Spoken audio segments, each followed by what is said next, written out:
Paul is at odds with many of the more mainstream Republicans, and he joins us now with his take on how things have been going. Ron Paul, great to see you as always, Congressman.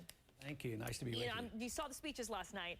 Bill Clinton oversaw a strong economy during his presidency. This is what he argued last night in his speech. And he made the case that the GOP in the past 8 years has really run the economy into the ground, and that is why they don't deserve 4 more years. What did you think of his speech, specifically what he was saying about the economy? Well, I think there's some truth to that, but I don't think he can claim all the credit for it. The Federal Reserve is really responsible for the booms and the busts. So the Federal Reserve pumped up the credit during his period in the 1990s, and there was a lot of capital gains taxes came in, and it helped the budget. But the situation is exactly the same, whether it's the 90s or now. It's just that we go through these cycles, but the Federal Reserve causes these problems, and for him to claim great credit.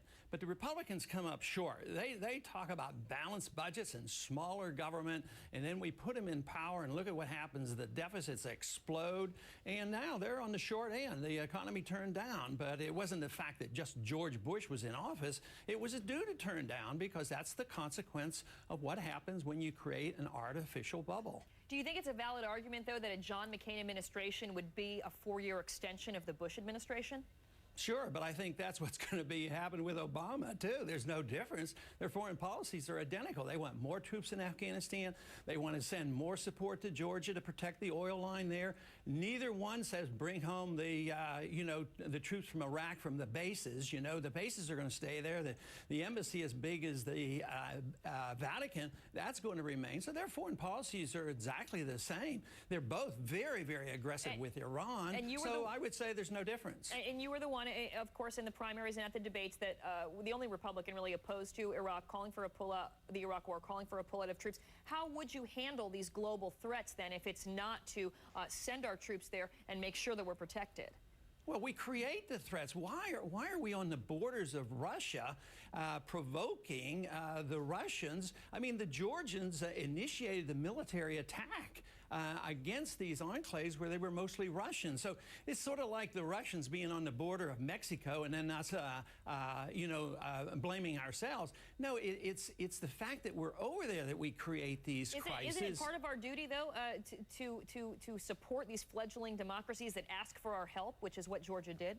No, it's not our responsibility to do that. It's their responsibility. But we should endorse the principle, but not send troops and money. The principle of self-determination is a very good one.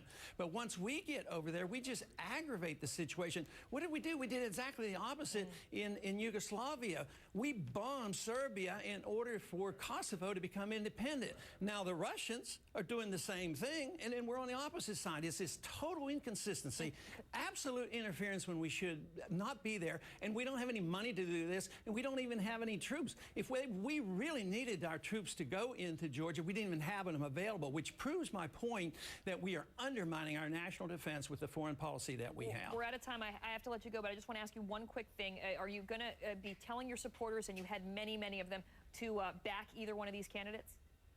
Oh, well, I've endorsed neither one and will not endorse either of the two top candidates. All right. Congressman Ron Paul, always great to talk to you. Thanks. Thank you. Showtime. I feel that now